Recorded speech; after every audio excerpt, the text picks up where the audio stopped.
Более 5000 человек в понедельник приняли участие в мероприятиях на Красной площади в Москве, посвященных 75-летию военного парада 1941 года. На трибунах присутствовали ветераны Великой Отечественной войны, некоторые из которых и сами шагали по этой брусчатке 3/4 века назад. Парад на Красной площади состоялся во время битвы под Москвой 7 ноября 1941 года в честь 24-й годовщины Октябрьской революции. Тогда в нем участвовали более 28 тысяч человек.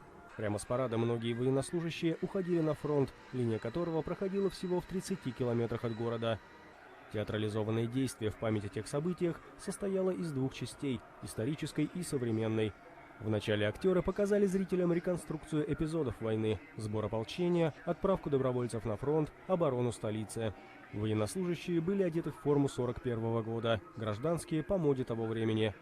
После этого начался парад различных подразделений, в котором приняли участие военнослужащие Минобороны России, кавалерийская группа президентского полка, воспитанники Московского Суворовского училища, кадетские парадные расчеты, почетный караул и сводный военный оркестр Московского территориального гарнизона.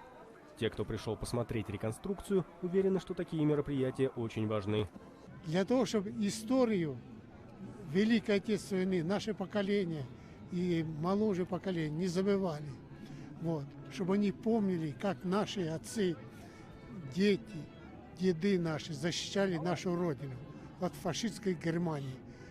Я участвовал в многих парадах, но этот парад особый. С этого парада пошли на фронт сразу, на Волоколамском направлении. Реконструкция военного парада 7 ноября 1941 года проходит в российской столице в 14-й раз.